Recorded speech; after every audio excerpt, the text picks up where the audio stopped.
Yalla Boker Tov, ou Beshem Hashem, Naaseh Venaser. Nous sommes aujourd'hui le mardi 21 du mois de janvier, le 21 du mois de Tevet. Il n'y a rien qu'à changer. Je suis racheté ce matin par David Krief Ayakar pour la santé et le bonheur de ses parents Yitzhak Ben Esther et Saouda Bat Myriam qui lui ont tout donné dans sa vie et pour la réussite, la santé et un très bon mariage pour ses sœurs Emma Esther Bat Mesaouda, Marine Yona Bat Mesaouda, à qui on souhaite Zivou Gagoun. D'abord, Kol Hakavod, David Krief, pour cette reconnaissance. C'est pas donné à tout le monde, surtout dans cette génération, d'avoir de la reconnaissance pour les parents. C'est vraiment pas évident à trouver. Et c'est pas non plus évident de trouver des parents qui ont aussi joué le rôle de parents. De tous côtés, on peut dire qu'il se passe beaucoup de choses dans cette génération. Hachem Ya'azor, comme vous le savez, le Mashiach viendra mettre un peu d'ordre dans tout ça. Donc, Kol Hakavod à Yitzhak Ben Esther Be Mesaouda Bat Miriam, avoir été de bons parents, comme il le témoigne. Que si Dieu veut, les Bnot Israël puissent trouver aussi leur Zivou Gagoun et se marier rapidement et facilement avec de bons moyens pour la protection de tous nos Chayalim, qu'ils sortent victorieux, Bezrat Hashem en bonne santé, pour tous nos otages qui sortent en bonne santé, qu'Hachem les ramène tous, Bet Naim, Tovim, Bezrat Hashem, une refouach tema pour tous les malades, tous les blessés, Kolam Israël, Yeshuot Venechamot. Et on commence avec un chour qui m'a demandé à l'instant, donc Lionel. Rav, est-ce qu'on peut parler du Zikou Yarabim de nos jours? Alors juste avant de parler de nos jours, voyons d'abord la différence entre ce que la Torah nous apporte et ce qu'on se doit de faire. Vous savez que nous avons les 3 grands prophètes dans le Tanakh, et nous avons les 12 petits prophètes dans le Tanakh. Alors que les Chachamim nous disent qu'il y a eu des millions de prophètes. Il y a eu des millions de prophètes. Alors pourquoi est-ce qu'on ne parle pas de ces millions de prophètes et qu'on ne parle que de 12 prophètes qui sont considérés comme étant petits par rapport aux prophéties de Yecheskel, de Isaïe et de Jérémie? Ma evdel benehem. Hatshuva igdola vechashuva beyoter, c'est que le Zikou Yarabim, à partir du moment où cette mitzvah nous est donnée, qui veut dire faire participer, ramener les enfants d'Hachem, ou ramener même le peuple d'Israël à la raison ou se rapprocher à la table de Avinu Shebashami de Papa, eh bien, il y a lieu de laisser une empreinte éternelle au sein de l'histoire.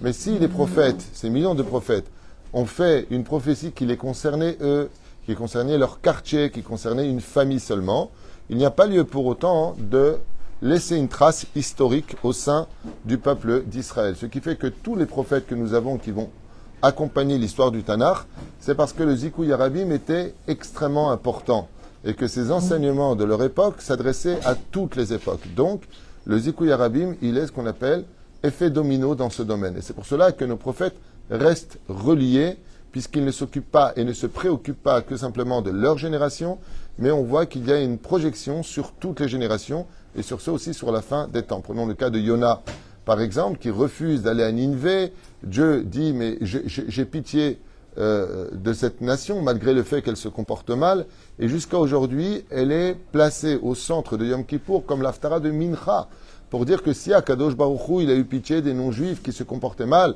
à plus forte raison qu'il prendra son peuple, le peuple d'Israël, qui a encore beaucoup plus de mitzvot, en miséricorde. Ce qui fait que le Zikou Yarabim qu'a fait Yona laisse une trace de ce prophète d'Israël. Je rappelle que Yona est un nom masculin, et il laisse une trace éternelle au sein du peuple d'Israël. Parce que son Zikou Yarabim, c'est-à-dire sa comment on peut le traduire, Zikou Yarabim, promulgation du nom divin, peut-être, je ne sais pas, en tout cas, publication du nom divin, faire connaître à Kadosh Baruch Hu, faire en sorte que les gens s'en sortent. Alors, si vous regardez bien, tous ceux qui ont été élus dans la Torah, comme étant des leaders, sont des gens qui n'ont pas simplement eu le mérite d'avoir compris et d'avoir grandi. Ce sont uniquement des personnages qui vont être liés à ce qu'on appelle en hébreu B'machane Meshutaf, parce qu'ils ont fait grandir avec eux tous les autres. Il y a une volonté dans certaines religions, sans les définir, même dans les sectes, que le prêtre ou le taulier, je ne sais pas comment on peut, la personne en tout cas qui est en haut dans la pyramide, a pour volonté que les autres, on va prendre ça un exemple plus simple, le berger veut absolument que le berger reste berger, que les moutons restent des moutons. Dans la Torah, c'est exactement le contraire. Et on a vu un exemple avec les prophéties de Eldad et Médad. Quand dans la Torah, ils font une prophétie, vient Yoshua Binoun et il dit, mais regarde, ils osent faire des prophéties devant toi alors que tu es le plus grand de tous les prophètes. Qu'est-ce que répond Moshe? Allez, va, et quelle bonne nouvelle tu me donnes. Quoi? Ils sont au niveau de la prophétie. Yératson dit Moshe Rabbeinu que tout le peuple devienne un peuple 2 prophéties, 2 prophètes. Je ne tiens pas à être la tête du corps, bien au contraire. Je suis intéressé à ce que tout le monde devienne de grands personnages. Comme nous le faisons ici un petit peu depuis toujours, hein. Je fais ça depuis 30 ans à Emet, de toujours laisser la parole justement à des gens qui n'ont pas le titre de Rav. Il n'y a pas besoin d'attendre d'être un Rav pour prendre la parole en Torah et partager sa connaissance. Et c'est un enseignement du Rabbi. Le Rabbi disait, n'attends pas d'être un grand Talmid Chacham, sauf dans le domaine des halachot. Au niveau des halachot, il faut être baki, il faut avoir une smicha pour enseigner les halachot. Parce que les halachot, par contre, on peut emmener les gens à fauter. Mais pour faire une dracha, pour la malo. Enfin quoi, il faut attendre que tu aies... Au contraire, tu as lu quelque chose cet après-midi, partage-le avec tout le monde. La misva que tu fais, elle est tellement belle. Reach nichoach shel Hashem. Quand un Rav, il donne la parole à des gens du Tzibour, bien sûr, qui vont faire des Dvar Torah, et on propose, tu as préparé quelque chose, tu as quelque chose à dire, donc donne tes références. Comment tu l'as appris? Alors des fois, il va se retourner, il va dire au Rav, attendez, c'est marqué où, c'est quoi, c'est qui que... Le Rav peut le rectifier, mais on le vit ici, par exemple, au sein de Ol Moshe, à Ashdod, c'est magnifique. C'est magnifique, moi je suis toujours ému, alors que j'ai encore plein de choses à partager avec vous. Je préfère de très très loin m'effacer pour faire place justement aux autres, lama, que tout le monde commence à croire en lui, que Bémet, il y a cette estime, parce que vous savez, c'est bien de mettre de l'essence dans une voiture, mais à un moment, il faut bien qu'elle roule. Et c'est ce qu'on dit tous les matins. L'ilmod ou l'elamed, l'ishmor ve la asod. Vous regardez bien que dans le seder de notre prière, quelqu'un qui va constamment apprendre, il va écouter des cours, il va lui-même le matin étudier une chavruta, sa satisfaction va venir essentiellement quand il va commencer à partager ce bien spirituel qui s'est investi en lui. Parce que justement, il a donné du temps à la Torah. Et ça fait toujours du bien. Ça nous, psychologiquement, je dirais même que c'est un besoin d'être capable de partager une étude, même à table. Tu as à table, à la maison, et tu as appris quelque chose. Et tu vois, je voudrais un moment de silence, je voudrais faire un petit Dvar Torah. Ça fait du bien. Ça fait du bien de plus donner à la limite que de prendre. Comme le dit la Mishnah de Maseret Avot, un Rav a plus à apprendre des questions de ses élèves que de sa propre étude. Comme on dit, les questions des élèves fusent très souvent les mochines de celui qui étudie la Torah. Mais la reine, le Zikou Yarabim, quand on revient sur les personnages bibliques, on voit que ce qui ont fait d'eux des personnages bibliques, ce n'est pas leur personnalité. Ce n'est pas du tout eux qui ont mérité d'avoir laissé une trace éternelle. Ils auraient eu le salaire dans le monde futur. Shalom alay nafshi. Ce qui va faire d'Abraham, cet homme qui va être Abraham, c'est qu'il n'a pas hésité à rentrer dans un four brûlant, le Ur-Kasdim, les flammes qui l'attendaient parce qu'il voulait faire le Zikou Yarabim. Abraham partait de rue en rue en disant « Vous êtes fait arnaquer, il n'y a pas d'autre religion que celle du monothéisme. Il n'y a que Dieu. Dans ce monde, il n'y a pas d'autre Dieu à part Dieu. » Donc Abraham Avinu a pris sur lui quelque chose où il aurait pu très bien dire « Écoutez, moi j'ai découvert la vérité, je garde pour moi un petit peu comme avec les femmes. Quand elles ont leur recette, elles ont beaucoup de mal à les partager. Vous avez remarqué ça? C'est quoi votre recette? C'est rien, tu peux le faire. D'accord, alors c'est quoi? Alors comment tu le rends marron, le pain? Jusqu'à ce qu'un jour on a pu soutirer qu'il fallait mettre un peu de d'anis, tu sais, le d'anisette. On goûtait un pain qui était très très bon, on mettait un tout petit peu d'anisette dans la pâte. Et ça relevait la pâte comme ça. Des petits détails, on est un petit peu avare de ça. Au contraire, si tu as un pain qui est bon le Shabbat, que tout le monde aime ce pain, tu veux laisser une vraie chotémette, tu veux laisser vraiment un tampon de ton existence, partage ta recette. Qu'est-ce que tu en as à faire? Ça te fait du mal de savoir que beaucoup d'autres personnes, d'autres femmes vont briller grâce à toi. Au contraire, si tu as su trouver quelque chose, si tu as su, Baruch Hashem, partager quelque chose comme tous nos chachamim qui ont laissé tellement d'œuvres, de livres sur leurs connaissances à partager, ils ne les ont pas gardés pour eux, ils les ont partagés. Que tout le monde puisse profiter de cette lumière, de cette connaissance pour pouvoir évoluer. Et c'est là qu'est toute la magnificence d'un homme. Moi, je me rappelle qu'une fois, j'ai rencontré un Turc, un juif de Turquie qui vivait à Kouchta. Et j'ai rencontré à Tel Aviv. Et je lui ai demandé comment il avait fait une telle fortune. Il m'a dit qu'il était extrêmement riche. Et on voyait, ben, mec, il avait un garde du corps. Il avait, que était venu à Tel Aviv comme ça, une belle voiture dehors. Ça n'avait pas l'air d'être un mytho. En tout cas, il avait un certain âge. Hein. Il avait peut-être 76 ans. Et je lui ai demandé comment il avait fait sa richesse. Il m'a répondu, c'est Dieu qui rend riche. Alors pourquoi Dieu vous a rendu riche? Il m'a dit parce que tous les autres, quand ils ouvraient une boutique, on va t'installer ailleurs. Non, ça marche pas très bien, alors que ça marchait très bien. Il m'a dit, moi j'ai passé mon temps à aider les gens à s'installer. J'ai passé mon temps, tu veux faire ça, viens, je t'aide. Attention, prends tel avocat, pas celui-là il prend trop.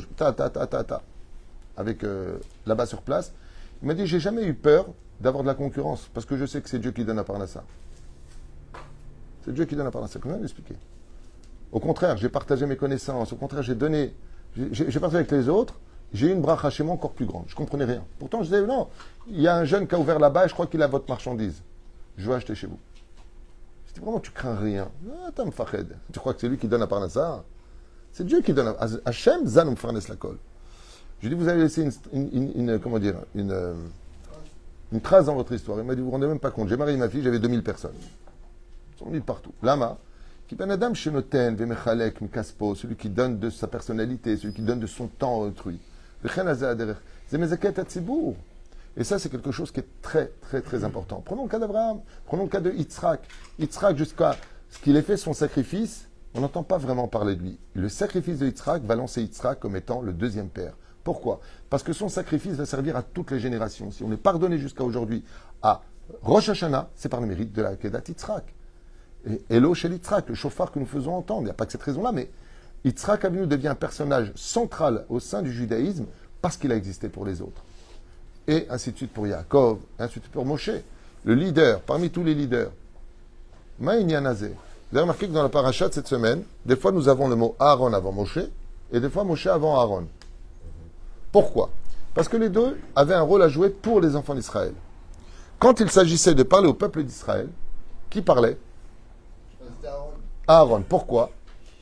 Parce que Aaron était investi au sein du peuple d'Israël. Oev Shalom, Verodev Shalom. Il faisait la paix entre les hommes et les femmes, entre les enfants et les parents, entre les hommes et les hommes. Il faisait le Shalom. Donc il était investi. Ayam Ezeket Atzibour, au sein même. Quel titre Dieu lui a donné? Kohen Gadol. Toi, tu mérites d'être celui qui me représente, le peuple d'Israël. Et Moshe Rabbeinu, quel rôle il avait? Étant donné qu'il était prince d'Égypte, il fallait savoir comment parler avec Pharaon, comment parler avec les ministres, comment parler avec l'administration dans laquelle il avait lui-même grandi. Moshe Rabbeinu a mis Am Israël face à Pharaon, face au Créateur du monde. Dès qu'il s'agissait de choses qui soient très grandes, Moshe Rabbeinu avait le rôle d'être l'intermédiaire. Et ensemble, pourquoi est-ce que des fois tu vas trouver dans la Torah, Dieu s'adressait à Aaron et à Moshe, Dieu s'adressait à Moshe et à Aaron. Omer Rashi Akadosh Lamdam, le Lamdech Rashayu Shavim, parce qu'ils étaient égaux. Ils étaient égaux. En quoi ils étaient égaux? Il était plus âgé à Aaron.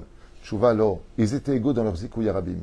Chacun d'eux avait pris sur lui d'emmener au maximum et le maximum de juifs à la réussite dans ses relations entre l'homme et son prochain et entre l'homme et son créateur. Et ça a été le rôle de Moshe Rabbeinu et de Aaron. Grâce à cela, ils ont été choisis. Rappelons-nous un peu pourquoi. Comment se fait-il que Moshe Rabbeinu, Dieu s'adresse à lui dans ce buisson ardent au Har Sinaï? Qu'est-ce qui l'a amené à arriver là-bas? Il faisait paître ses moutons. C'est pas sur une montagne du Sinaï qu'on fait paître des moutons. Là-bas, il y a des buissons, comme c'est marqué. Alors pourquoi il est parti là-bas? Le Midrash nous dit parce que une des brebis de Yitro s'est enfuie. Et elle est arrivée là-bas. Et Moshe Rabbeinu lui a couru derrière. Elle est partie, qu'elle crève. Une de plus ou une de moins, mazé méchané. Non. La vie d'un mouton pour Moshe Rabbeinu, il en a la responsabilité, il lui court derrière. Mais c'est pas à ce moment-là, parce qu'il a rattrapé, que Dieu s'est adressé à lui. C'est au moment où Moshe Rabbeinu lui dit le Midrash a regardé les pattes du mouton qui était fatigué, qui avait été blessé par les buissons, qu'il l'a levé. Mais lui aussi, il a couru dans les buissons avec ses sandales. Lui aussi, il a couru sur cette montagne. Quand il a vu que l'animal était fatigué, il l'a levé. Akadosh Baruch Hu lui a dit, si tu as de la pitié pour un animal, alors combien tu seras capable de relever son mar'iti, comme ça c'est marqué dans Chesquiel. Dieu, comment il appelle les enfants d'Israël? Vous êtes mon troupeau de moutons. C'est un langage, pas animalier, c'est un langage de chiba yetera. Le mouton est un animal inoffensif dans l'absolu.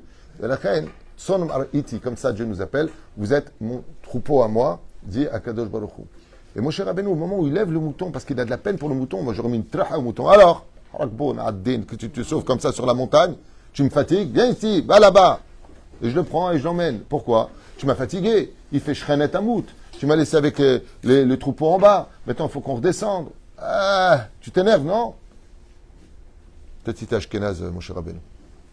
Si t'es calme. Iceberg. T'es calme. Nous, le Sfaradim, on est plutôt... Viens ici. Mon cher Rabbeinu, il est Rachmanout. À ce moment-là, nous dit le Midrash, Akadosh Baruch Hu Omar, Moshe, il s'est retourné, qu'est-ce qui se passe? Il a posé le mouton. Makara, il a été appelé. Parce qu'il a eu pitié. Parce qu'il a relevé un mouton. Alors Dieu lui a dit, tu peux prendre en main maintenant le peuple d'Israël. Ken? Il est parti chercher le mouton tout seul, mais il a laissé quand même un troupeau. Il avait d'autres bergers avec lui, Tzadik. Et la reine, hein? Ken? Moshe Raya Mehemna. C'est pour ça qu'on appelle Moshe le berger du troupeau. Ken? Tov. Velachen, Bezrat Hashem Barach. On voit que le Zikouy Arabim, c'est quelque chose de grandiose parce que c'est vraiment ce qui te permettra d'avoir existé. Combien il y a des tzadikim qui ont existé? Énormément. Grâce à Dieu. Tous les tzadikim qui ont existé, vous verrez que dans chaque biographie, on te dira quel a été son rôle. Il était Dayan dans telle et telle ville. Il était Rav Keïla. Qu'est-ce qu'il a fait pour sa Keïla? On voit que Moshe Rabbeinu alav shalom, à un moment dans sa vie, il va un peu se déconnecter du peuple d'Israël. Et la réflexion de Dieu va être immédiate. Quand il y a la faute du Vaudor dans la paracha de Kitissa, Moshe reste en haut. Dieu lui dit, ton peuple a fauté. Et Moshe reste en haut. Il lui dit, raide, descends. C'est quand même incroyable. Comment tu peux dire à Moshe, descends? Descends, sinon tu n'es plus Moshe. Deuxième point, Akadosh Baruch Hu vient pour détruire les enfants d'Israël qui ont participé à la faute du Vaudor. Qu'est-ce qu'il dit à Moshe? Une phrase très très tunisienne. Pousse-toi de mon chemin que je les extermine. On parle de Dieu quand même, je veux bien qu'il se pousse du chemin. Enfin, je veux dire, Dieu il peut passer au-dessus quand même, non? Il peut passer à travers. Chazal nous dit, Mazé, ôte-toi de mon chemin car je veux exterminer ce peuple. Et là, Moshe veut dire, Machanina, Mitzifrecha, Asher Katavta. Il est en train de dire à Moshe Rabbeinu, reste bien sur le chemin et trouve-moi un argument pour le peuple d'Israël. C'est quand même fou.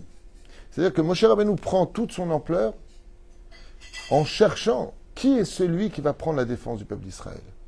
Qui est celui qui serait capable de relever de la boue et de le nettoyer de cette boue pour le faire briller encore plus parmi mes enfants. Eux sont dignes d'être des leaders. Donc vous avez compris que celui qui se disqualifie automatiquement, c'est tous les juifs qui parlent du mal d'autres juifs, tous les lachon hara, ces gens-là, sont des gens qui ont existé uniquement pour leur vie, qui retombent dans la tombe comme un sac poubelle. Le lendemain, ouais, qui il était, à part sa famille qui l'aura connu, personne ne les a reconnus. Lama, qui l'ose zikou et arabim. Lo yalem zikou et arabim. Je me suis posé la question à propos des otages. Une question à émettre très, très importante pour moi. Et comment se fait-il que ces femmes et ces hommes qu'on a ramenés, le président hier des États-Unis, donc Donald Trump, alors qu'il était en train de prendre en main le pouvoir de leader américain, il n'a pas oublié de parler des otages. Et dans le monde entier, que ce soit en France, aux États-Unis et ailleurs, tout le monde a donné le nom des otages. Je me suis posé la question, Lama, pourquoi Bémet? Et j'ai réalisé que, en fin de compte, ces otages qui sont sortis ne sont pas des otages qui sont sortis pour eux. C'est Israël qui est sorti. Si leur nom a été publié, s'ils servent d'exemple, que leur nom est connu sur terre aujourd'hui, c'est parce qu'ils sont partis en corban pour nous. Ça veut dire que ça aurait dû être pire que ce qu'on a vécu le 7 octobre. Mais à partir du moment où maintenant ça devient un Kiddush Hashem, on a récupéré 3 âmes juives. On a récupéré 3 âmes. 3 bnot Israël, 3 filles d'Hachem. On les a récupérées. Si leur nom est connu, parce que, excusez-moi, qui peut me donner le nom des otages, des journalistes français qui avaient été en Afghanistan? Donnez-moi le nom. Vous posez la question à 1000 Français dans la rue, il n'y en a pas un qui va donner un nom. Par contre, Mia et toutes ces femmes et tous ces garçons qui ont été kidnappés, toutes ces photos, dans le monde entier, de tous nos otages, c'est comme si on avait enlevé les otages de tous les pays. La guerre qu'a menée Israël et la guerre que mène Israël, ce n'est pas une guerre nationale. C'est une guerre contre le mal, contre le terrorisme, contre l'injustice. Et c'est pour cela que les yeux du monde entier sont rivés. J'étais impressionné de voir que dans le monde entier, les caméras étaient fixées sur le retour des 3 otages. Mais qu'est-ce qu'ils ont à en faire en Chine, en Russie Je n'ai pas compris, ce n'est pas vos otages, vous les connaissez? Et puis tous ces milliers de personnes qui les attendaient, est-ce que vous connaissez ces 3 otages? Vous connaissez les familles? Qu'est-ce que vous faites dehors pendant 6 heures d'attente, debout, à Tel Aviv, sur des places à droite et à gauche, Ramat Gan? Mais qu'est-ce que vous faites là-bas? Il y a une journaliste qui a posé la question, je ne sais pas dans quelle langue d'ailleurs, et elle a dit, mais si vous ne les connaissez pas, alors pourquoi vous êtes là? Elle a dit, mais c'est ma fille qui rentre. C'est votre fille? Non, c'est comme ma fille. Enfin, on est un peuple. Le Zikoui Arabim va rejoindre une phrase que je voudrais que vous entendiez tous, que j'ai déjà partagée avec vous et que je voudrais répéter aujourd'hui. La Gemara de Shabbat, B'daf Lamed Aleph, vous trouverez ça aussi dans ma Masechet Sanhedrin d'Erzaïn Amoud Aleph. Il y a des questions qui vont être posées à chacun de nous. Donne-moi tes heures d'études. Donne-moi tes heures d'études. Kavata itim la Torah. Est-ce que tu as été droit dans tes affaires? Est-ce que tu as dû arnaquer, mentir, rajouter, retirer pour essayer de gagner plus d'argent? Ensuite, on va te poser la question, est-ce que tous les jours tu as attendu le Mashiach? Tous les matins en te levant, tu as dit, aujourd'hui, Ani Meshouchna, que viendra le Mashiach. On a le devoir, et c'est pour ça que dans la Mida, ça a été incorporé. Si Pita le Yeshua, est-ce que tu as attendu la venue du Mashiach? Tous les jours, tu as une mauvaise nouvelle, une bonne nouvelle, de toute façon, jusqu'à ce soir, il va au Mashiach. Tu as le devoir. Et si tu le fais, tu gagnes un ange extraordinaire. De toute façon, tu rendras des comptes sur ça. Aïm Tzipita le Yeshua. Tzipita veut dire comme quelqu'un qui attend le bus qui est pressé. Comment on fait nous les Sfarades? On descend un pied sur la route pour voir s'il arrive. Ainsi donc, tous les jours, on a le devoir d'attendre le Melech HaMashiach.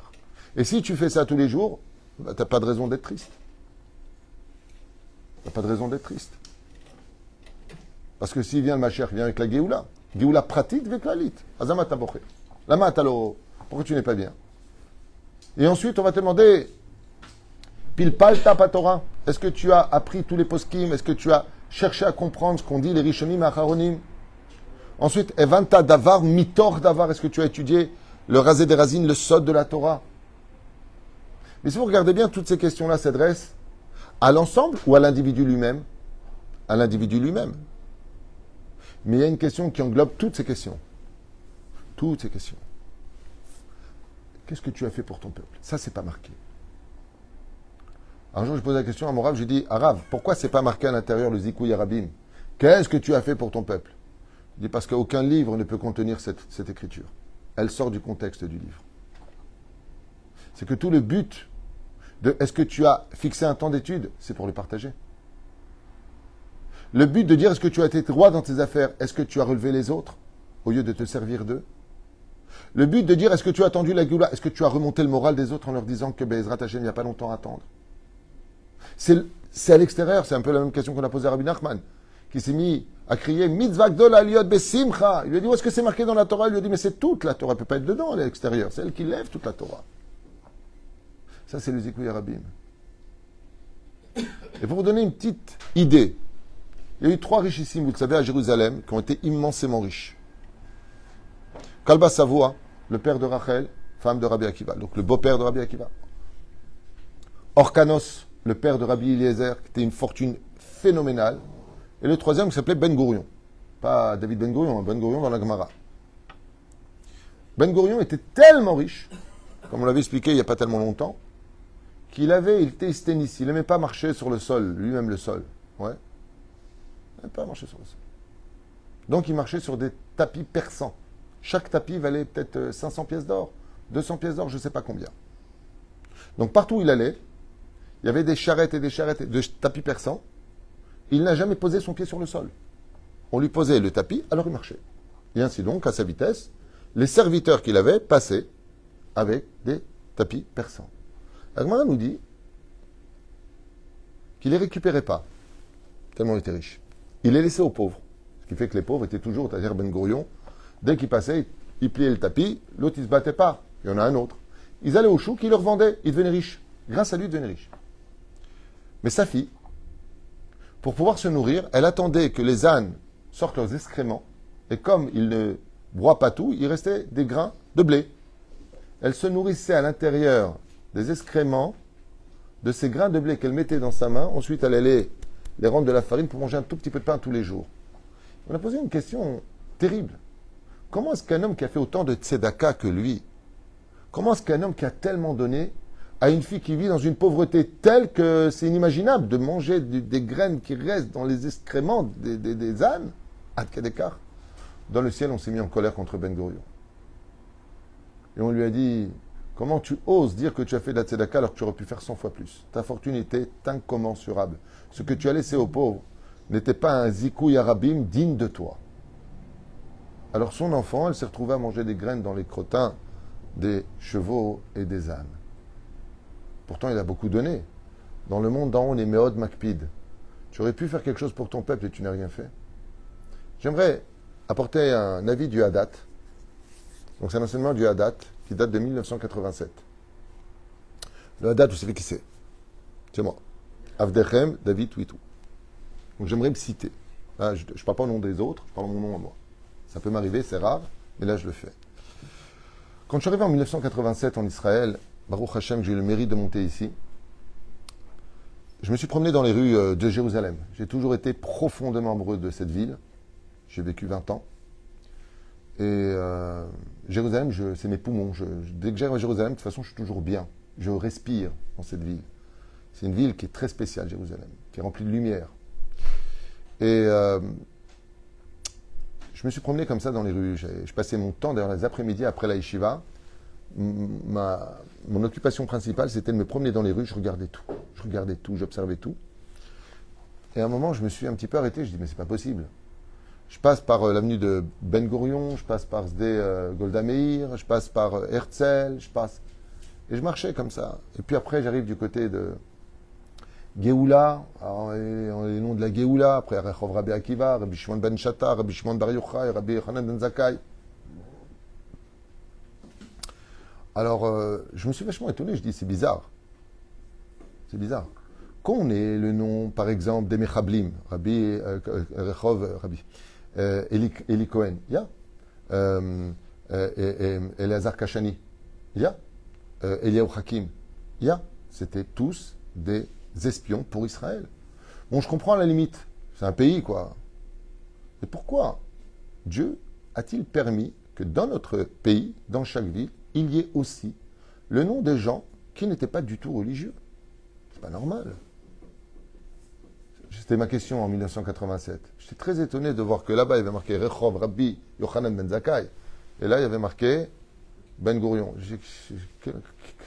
Alors, j'ai posé la question à un religieux qui passait. Je lui ai dit, je peux vous poser une question? Elle a dit quoi? Moi, j'attendais un français, hein, bien sûr. Je ne parlais pas l'hébreu.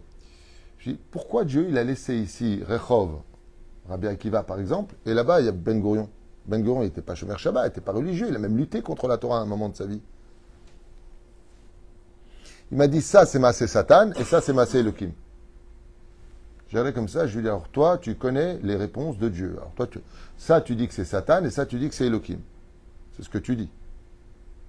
Il m'a dit, oui, je lui ai dit, pourtant, j'ai lu dans la Torah, enfin, je ne sais pas si je me suis trompé, mais que les yeux de Dieu étaient rivés sur Israël du début de l'année jusqu'à la fin de l'année à exiger cette terre.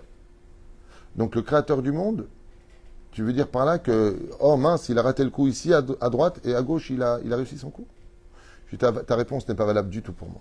À Kol Me'et Hashem. Dans notre pays, à l'échelle nationale, le Maral explique qu'il n'y a pas de libre arbitre. Donc je lui dis, ta réponse, elle est naze pour moi. Il m'a dit, alors, je ne sais pas. Puis voilà qu'un jour, Baruch Hashem, à l'Yeshiva, j'ai commencé à étudier qu'est-ce que les Zikouï Arabim. Et j'ai dit, enfin, j'ai trouvé une réponse. Pourquoi est-ce qu'Akadosh Baruch Hu, il a permis des noms de personnes qui n'étaient pas religieux dans notre... Il n'y a pas une ville où il n'y a pas Ben Gurion, Golda... Il n'y a pas. Dans toutes les villes, vous les retrouverez.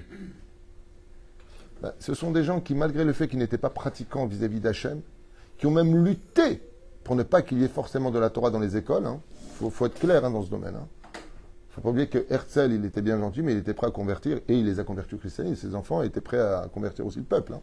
Lui, ce qu'il voulait, c'est un foyer juif, mais sans Torah. Il n'était pas du tout pro-Torah. Quoique, peut-être qu'il a fait tout avant de mourir, j'en sais rien, c'est pas ce qui m'intéresse. Il y a une chose de sûre, c'est qu'il a été le tremplin d'une alia et d'un espoir oublié depuis 2000 ans en Israël. Bizarrement, il a son nom partout. Bizarrement. Ben Gurion a déclaré la dépendance d'Israël en 1948. Ça a été déclaré en 1947 par l'ONU et ça a été confirmé un an plus tard, le 31 novembre, si je ne m'abuse, à Tel Aviv. Et il a fait quelque chose pour son peuple. D'un côté, il n'a pas été à la hauteur au niveau spirituel, mais il a été grandement à la hauteur au niveau d'une nation sur sa terre. Et ainsi donc, on peut se rendre compte qu'il y a même des noms de personnes qu'on se demande, mais pourquoi ils sont là, eux? Pourquoi Dieu leur a donné le mérite d'avoir leur nom sur la terre d'Israël? Parce qu'ils ont fait quelque chose pour le peuple. Juste pour réveiller un tout petit peu chez nous combien le Zikouï Arabim peut être important. Tout le monde se rappellera de cette vidéo qui a fait un tonnerre sur les réseaux sociaux, de cette personne qui est décédée sur les marches de l'hôpital à Tel Aviv. Vous avez vu cette vidéo? Non? Il est monté dans le ciel, il raconte qu'il a été jugé, un homme pas du tout religieux, qui n'est même pas Bekoshi Kippour. Il faisait rien du tout. Seulement, une fois, un copain lui a dit, on distribue des livres de Rabbi Nachman. Des livres de Rabbi Nachman. Il est parti dans 2 synagogues déposer des livres de Rabbi Nachman. Et dans le ciel, ça lui a valu le fait que Rabbeinu est sorti dire, il a distribué mes livres en bas, redonnez-lui la vie. Donnez-lui de la vie. Alors, est-ce que c'est un mytho ou pas, j'en sais rien. Mais ce que je sais, c'est que c'est possible. Soit le Rabbi, soit le livre du Rav Ovadia Yosef. Il y a aussi cet homme qui est décédé, qui raconte que parce qu'il nettoyait les tombes de gens qu'il ne connaissait pas. Vous n'avez pas vu cette vidéo? Israélien qui parle comme ça, qui dit que dans le ciel il a été jugé, et quand il allait au cimetière, il voyait des tombes sales et il ne les connaissait pas et il nettoyait la tombe. Et dans le jugement, il a vu une petite fille de 7 ans qui est venue, qui était toute jeune et qui a dit, cet homme me nettoie ma tombe sans me connaître les Shem Shamaïm, et vous voulez lui prendre sa vie? Prenez de mon mérite, moi qui est morte jeune et innocente, et donnez-lui de la vie. Il raconte que c'est une jeune fille qu'il n'a jamais vue parce qu'il nettoyait sa tombe. Elle était sale, à chaque fois il la nettoyait. Elle était dans un angle où il y avait beaucoup de vent. Et à chaque fois qu'il avait la peine pour cette tombe, il la nettoyait. Zikouï Arabim, tout ce que tu peux faire, tout ce que tu peux faire pour ton peuple, fais-le. Tout ce que tu peux dire pour ton peuple, relève-le. Ne sois jamais péjoratif vis-à-vis de lui. Comme on le voit, qui est appelé béni, Rabbi Nachman de Breslev disait que Rabbi Yitzhak de Berditchev, dans le monde d'en haut, Dieu l'appelait mon fils. Pourquoi il l'appelait mon fils? Maasiba. Il dit parce qu'il était Messanger en Israël. Parce qu'il relevait toujours le bien du peuple d'Israël. Jamais un mot de mal sur personne. De l'autre côté, on a eu des gens, Lo alenu velo alechem, et malheureusement, je vous le dis à voix triste, il y a aussi des gens sur les réseaux sociaux, et tu vois le mot rabbin, Rav, le mot rabbin, le rabbin un tel, et qui pousse les gens à fauter, comme Shabbatai Tzvi. Shabbatai Tzvi aussi, il était Tamid Chacham. Ouh! Il a même emmené tout le monde sur la tombe de Rabbi Eliezer ben Orkanos à Tibériade. Il a dit, regardez, Rabbi Eliezer, dis-leur qui je suis. Oui, il est le Mashiach. Il y a une voix qui est sortie, c'est la Sitra Hara. Et il connaissait bien la Torah. Et il y en a qui amènent le peuple, Lo alenu velo alechem. Moi, je vous pose une question bête et stupide. Quel était le point commun entre Achav, Omri et Yerovam ben Nevat? Les 3 étaient 3 grands Réchaïm. Pourquoi est-ce que le seul qui sera retenu comme étant le pire de tous les rois d'Israël, alors qu'ils étaient tous idolâtres, pourquoi Yerovam ben Nevat est-il celui qu'on retiendra le plus comme étant l'impie du peuple d'Israël? Parce qu'il a emmené tout le peuple à fauter. Tout comme le Zikouï Arabim, Chata ve'erti et Arabim. Il a fauté et il a emmené tout le monde à fauter. Chers amis, ce que je vais vous dire n'est pas forcément agréable à entendre, mais juste à retenir. Est-ce qu'on a le droit, selon la halakha et selon toutes les tendances, soit Lubavitch, Breslev, Rav Kook, Rav Ovadia, ce que tu veux, est-ce qu'on a le droit de danser ensemble dans un mariage? Strictement interdit. Le Chafetz Chaim, pas David Twitou, Chafetz Chaim écrit que le Khatan et la Kala, s'ils font un mariage et qu'ils font danser les gens ensemble, toutes les avérotes sont pour eux. Quand il a écrit le Chafetz Chaim, j'ai lu ça dans un feuillet, dommage que je ne l'ai pas gardé, j'aurais bien voulu vous le montrer parce que là-bas il marquait les références. Dans une synagogue, j'étais assis, j'ai lu ça dans un feuillet. Le Chafetz Chaim Katam, toute leur vie de mariage sera empreint de cette tâche d'avoir fait danser des hommes et des femmes ensemble. À plus forte raison s'ils font venir des Brésiliennes, des danseuses du ventre, ou donner de la viande qui n'est pas cachère comme il le faut. Atamarti et Arabim, tu fais fauter tout le monde. C'est pas simplement toi qui fautes, tu fais fauter tout le monde. Tu organises une fête chez toi, tu as une piscine. Et les filles, elles viennent en maillot de bain et ainsi de suite. Et celui-là, il parle avec toi. Toutes les avérotes sont pour celui qui a organisé. Moi, j'ai un DJ, il m'a dit, je voudrais faire tchouva. Je lui dis, léat. C'est une grande tchouva que tu demandes. Parce que quand on est DJ, on est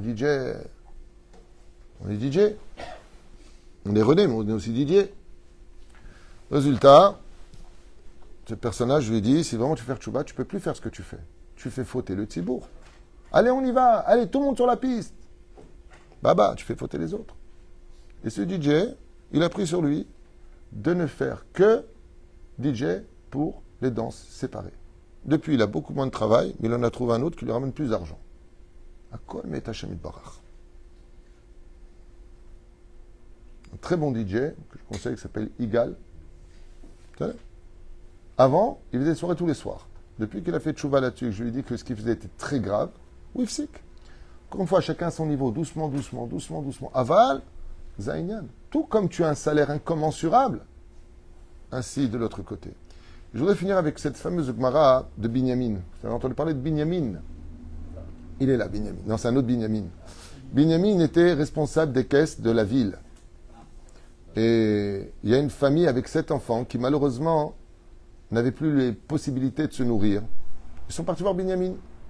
Il lui a dit, mais entre l'argent que je reçois et les sorties, nous avons plus de sorties que d'argent.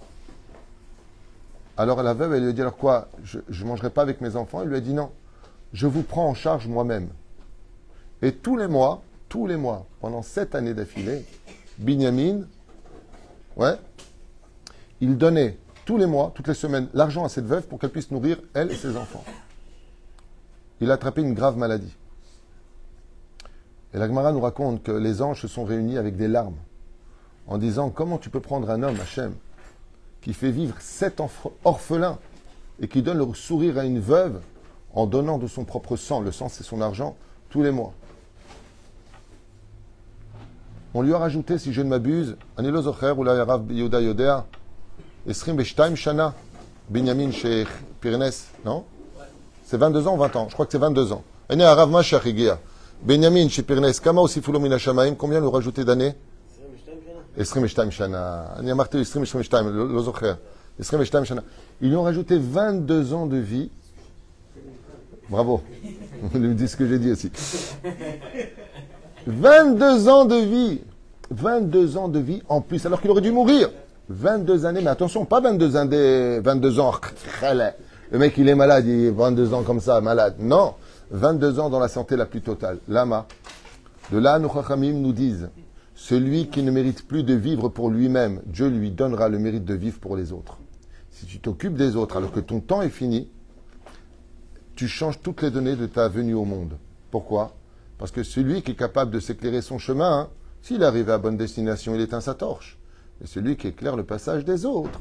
Alors même si lui a fini son chemin, mais comme il y a du monde derrière, Dieu le laissera encore marcher dans la vie. Baruch Adonai l'olam, amen ve amen.